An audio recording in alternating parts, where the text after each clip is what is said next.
Hello and welcome to another episode of Psych and Sex Sundays with Dr. Sonya Maya. You may or may not know I do post every Sunday videos which are real life applications to psychology, spicy time, dating, relationships, all that good stuff. Today might be a little bit of a shorter video and I might be using a lot of hand gestures because I do have my microphone today, but I decided not to hold it anymore and put it over here so I can fully use my hands, I guess. Today I want to react to a certain article that I saw on this website called Love Panky, a guide to better love and relationships. So I saw this this title. It says, "What turns a girl on? 65 emotional and sexual moves to arouse and seduce her." First impressions, Love Panky is an interesting name for a website, but also what turns a girl on? I'd rather they use woman, but anyways, we will see how I feel about these particular tips. Here's just a reaction. By the way, if you didn't know, I'm a doctor of psychology and a SMEGS therapist through Sexual Health Alliance. So we will see how I feel about these tips. So here's what it says. What turns girls on varies across the board. Learning a range of tricks means you'll never fail to get your special lady hot and under the collar. As you can see here, it says never. Absolute language, like always and never, tends to spark up red flags for me. So here's definitely a red flag. You'll never fail. As long as you take the advice of this article, you will never fail to pick up a lady. It's a very Johnny Bravo mentality, Hey, Babarella, that's a pretty eensy-weensy, teeny-weeny polka dot thingy you got going there. It says most guys think they know everything there is to know when it comes to turning girls on sexually. Most guys think they know. Is that true? Doesn't sound statistically accurate, but okay, this part is good. The truth is, every girl is different. Every woman is different. That's true. Every human is different. What works on one girl won't work for another.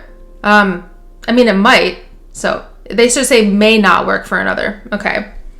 Despite that, there are some pretty common factors to keep a girl connected. You see, being turned on doesn't necessarily mean sexually. True.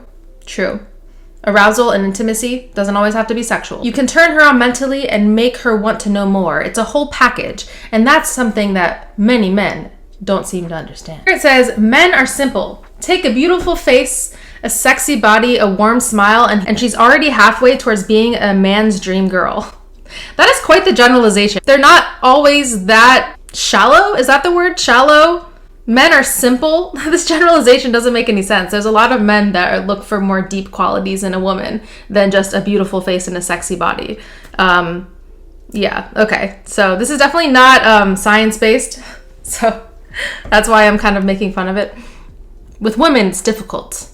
You can be the most dashing gentleman on this side of the globe, but if there's no spark, then it's a no-go.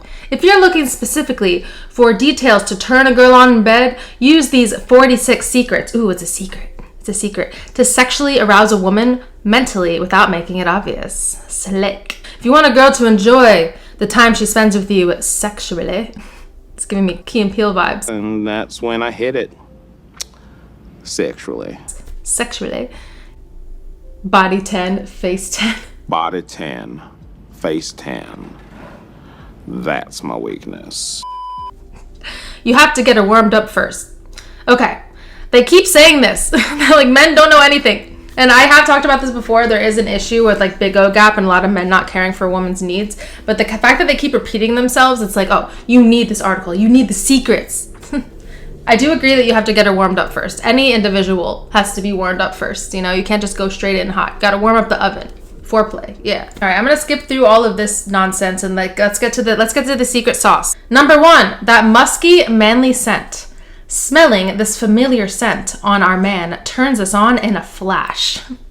However, it needn't be this particular scent. It could be the scent of your mouthwash as you introduce yourself, your aftershave that wafts toward her. As long as you smell like you have a pretty good grasp on personal hygiene, then that is an instant turn on.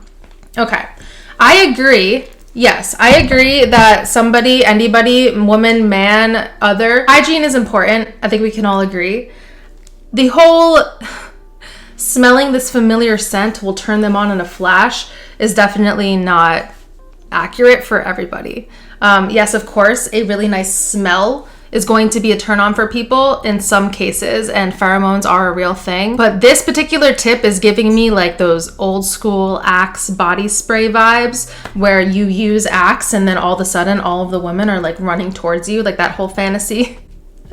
That's what it's giving. There is science behind the fact that if you are attracted to a person, you're more likely to be attracted to their scent. There's actually a t-shirt study that was done. Yes, this sounds gross, but it's true, where they took a bunch of people's t-shirts and then they had the other individuals, the women, smell the scents of the t-shirts, and then they ranked them in attractiveness, and they found that those who were attracted to the scent of the shirt happened to be physically attracted to the same people that they rated had a nice musky smell. So this is really dependent on pheromones in general. I would say if you're gonna get anything out of this tip number 1 is have good hygiene. And yeah, why not? Use some mouthwash. I use mouthwash. Yeah, I use one that's supposed to make my teeth whiter. Is it working? So yeah, great. Mouthwash, shower daily, perfect. Number 2, a smile that blinds. They say love is blind. I watch that show. Then, having a dazzling smile is surely a way to blind your woman into falling for you. Why would you want to blind a woman into falling for you? That reminds me of this prompt that I keep seeing on dating profiles. It's like a Hinge prompt. I'll fall for you if you trip me. Hardy har har. Everyone uses that. Why do you want to blind your woman into falling for you? Like, make it sound like a magic trick or something. You don't need to have teeth that are perfect, it says. You'll still snag a few females. You'll still snag a few female hearts if you flash a smile or two. You'll swipe them. Swipe or no swiping. You'll swipe them like Dora the Explorer. Keep your teeth clean, your breath on the fresh side, and your smile will go a long way. All right. This second tip is pretty much the same as number 1. Like, you know, brush your teeth. Hygiene. Yeah. I think that's a great idea. I think it's really important for you to brush your teeth and have good hygiene, but don't think that this is going to help you blind women into falling for you. Quite the exaggeration. All right. Thanks, Love Panky. Number 3, suit up. A man who can pull off a t-shirt and shorts and still look dashing is just as hot as a guy in a suit. The trick is how to know to dress for the occasion. Okay, I agree with this. There's a meme that I have of like Rihanna eating a french fry and like looking to the side. Not a meme that I have, but a meme that I've posted. Where it's like, when you see a fine man that can dress, oh yeah. This goes for women too. But yeah, anyone that knows how to dress, style, chef's kiss. I agree with this one. Yes. After all, a suit won't do you good if you're going to be spending a day at the beach or on a boat at the sea. Yeah, don't wear a suit when you go to the beach. Yeah, good tip. Good tip. 4, a sexy accent. Oh, great. A thing that you can control. Awesome. No one can resist a guy with a foreign accent, be it a French one, a Scottish, or the good old Southern drawl. There's something different and alluring about an accent that gets most women hot and under collar. Okay, great. This is great, Love Panky. So what are you telling them to like fake an accent? You know what I mean? Where you're from can help you get babes. I mean, this is true in a lot of ways. Like a lot of people like a British accent, but this isn't a tip unless you're convincing people to become actors and learn how to fake an accent.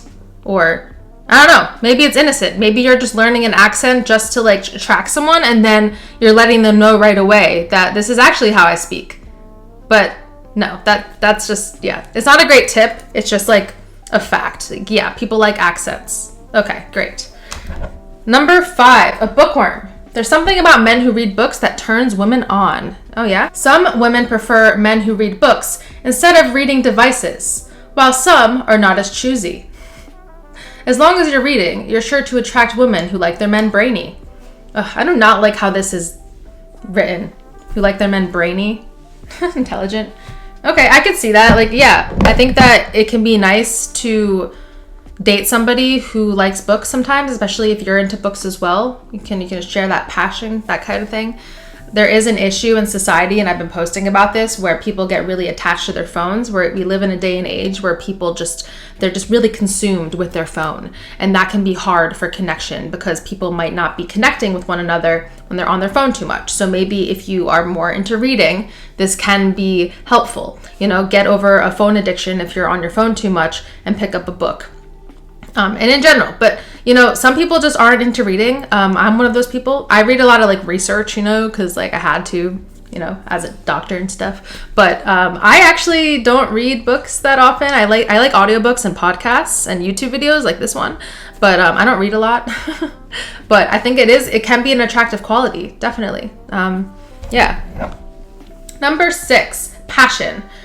Men with fires burning in their bellies are men with a hunger for something worthwhile. And we don't mean drinking whiskey. Okay. If you're passionate about the small things, women will visualize you as being passionate about the big things. Okay. I don't like how they keep saying women will. Like, put some women, right? Like, I hate that because it's like generalizations, There's a lot of generalizations and selling a dream here. There's nothing sexier than a man who volunteers at a soup kitchen or who coaches baseball to the neighborhood kids on the weekends. Okay, so yeah, like if you're passionate about helping people, that can be pretty hot. Yeah, definitely. Being passionate about something is really hot. That's actually something that's in my particular green flags when I think about somebody to date, is them being passionate about something. And I also think it's a really good conversation to have on a date, is like, tell me something you're passionate about, or what's a project you've been working on that you're really excited about. Are you working on anything you're passionate about recently? This is gonna be really a good way to figure out, like, what is this person passionate about, and does it align with my passions? So yeah, we love a passionate person. So that one, I like that one. So I'm at number 6, and I might continue with this list. Let's see there's 16. Oh wow, there's a lot. Okay. Oh my god, there's so many. Oh god, I was scrolling down and number 33 is alpha male. Oh, red flag. Okay. Let's end with number 33 because I don't like how it looks. Most girls are drawn to an alpha male. He's the leader of the pack and a guy who's always in control of the situation. If you want the best girl in a group of girls, you have to be the best guy around too, don't you think? Oh God. So the alpha male issue is a big issue in society. There's a lot of people out there with podcasts, alpha male podcasts, and most of the stuff that they say in those podcasts, from my experience, has been completely unscientific, problematic, and preying on insecure men. So I don't like that one at all. The whole pack thing it's not scientific at all, and it's just, nay. I'm not a fan. If you want me to continue reacting to the rest of the list, let me know below. I think that's all of the mental capacity I have for this list. Yeah, of course, there's some very common sense aspects kind of in there, but a lot of them are really ridiculous, like the one I just mentioned. So if you want me to do more videos like this, let me know. If you have a certain article that you want my input, because the thing is, when you go on Google and you're like looking for dating advice and you don't know where to look and how to decipher the ones that are BS versus actually evidence-based and helpful or clinical, then this is what people are reading. So that's why I want to react to certain articles like this, because they have high SEO when you're like Googling them. And I post about things that are evidence-based, and these things are not. So yeah, if you want more videos like that, where I have my very genuine, transparent reactions with my sense of humor, then let me know below. And let me know what you think of these tips so far, because I think a lot of them are pretty awful, except for the parts that are like common sense. Okay, good idea. Like brush your teeth and shower. Yeah. I definitely back that up. Make sure to like and subscribe and turn on bell notifications for more content. I am Dr. Sonya Maya. I post every Sunday real-life applications to dating, psychology, relationships, and spicy time. So stay tuned. We'll see you next week for another video. Goodbye. Mwah.